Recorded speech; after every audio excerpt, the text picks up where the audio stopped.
technically the point of realization of adulthood, is that no one actually knows what you should do more than you do. I mean, it's a horrible realization, because what the hell do you know?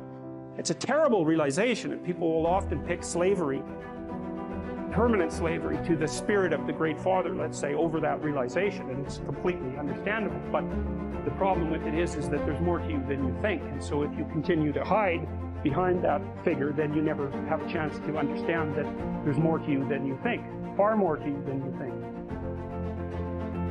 I want you to think about who you have to be. Because who you've been, Einstein said, the thinking that has brought me this far has created some problems that this thinking can't solve. That in order for this to be an explosive year for you, in order for your business to grow by leaps and bounds, you have to be a different person. You have to die to who you are now to give birth to who you must become. So I want you to think about that. What radical change will take place? What will be different about you?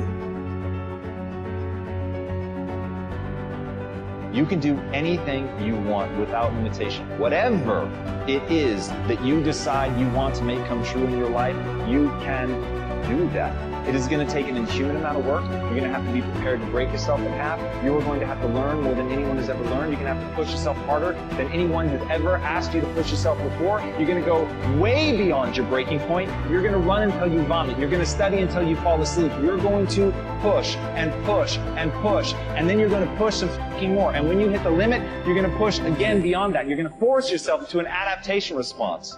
And why? Because as Malcolm X said, the future belongs to those who prepare for it today. We do have a purpose. We may not be perfect people. We may not have perfect situations, but we are still significant nonetheless. And we have been blessed with a rich body of emotions. We have emotions. We're not like roses or plants or bushes that have life without feeling. We have feelings, and when we use them properly, they are very effective in motivating you toward your destiny. Too many religious people are taught to believe that they don't deserve anything. And some religious people even pray that prayer, "Oh Lord, I know I'm not worthy."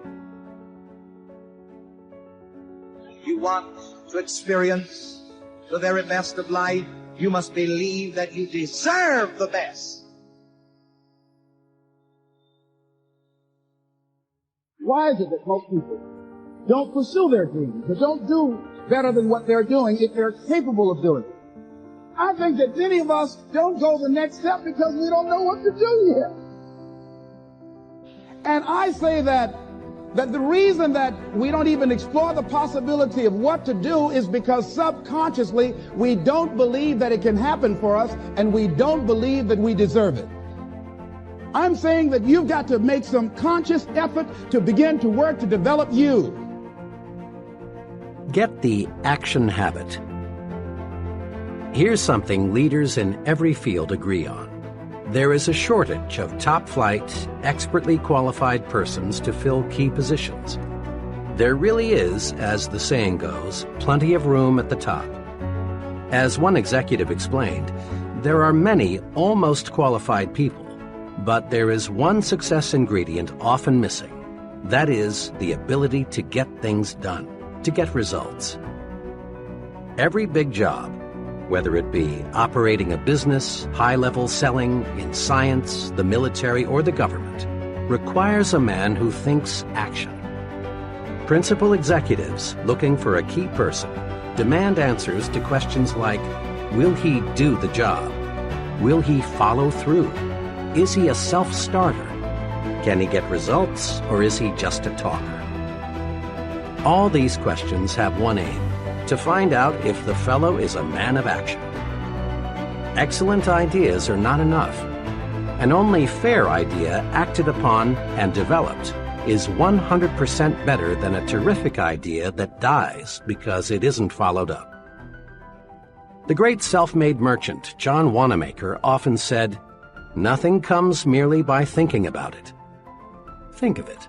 Everything we have in this world, from satellites to skyscrapers to baby food, is just an idea acted upon. As you study people, both the successful and the just average, you find they fall into two classes. The successful are active. We'll call them activationists. The just average, the mediocre, the unsuccessful are passive. We'll call them passivationists. We can discover a success principle by studying both groups. Mr. Activationist is a doer. He takes action, gets things done, follows through on ideas and plans. Mr. Passivationist is a don'ter. He postpones doing things until he has proved he shouldn't or can't do them, or until it's too late.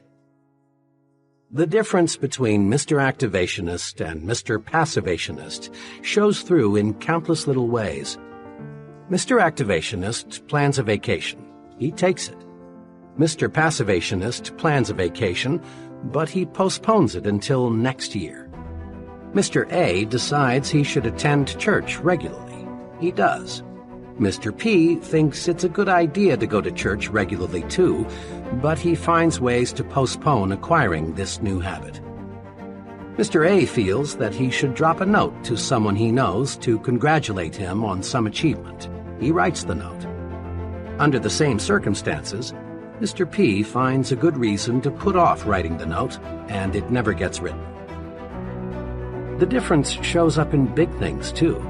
Mr. A wants to go into business for himself. He does. Mr. P also wants to go into business for himself, but he discovers just in the nick of time a good reason why he had better not. Mr. A, age 40, decides he wants to take up a new line of work. He does. The same idea occurs to Mr. P, but he debates himself out of doing anything about it. The difference between Messrs. Activationist and Passivationist shows through in all forms of behavior. Mr. A gets the things done he wants done, and as byproducts he gains confidence, a feeling of inner security, self-reliance, and more income. Mr. P doesn't get the things done he wants done because he won't act. As byproducts, he loses confidence in himself, destroys his self-reliance, lives in mediocrity. Mr. Activationist does. Mr. Passivationist is going to do, but doesn't. Everyone wants to be an activationist. So, let's get the action habit.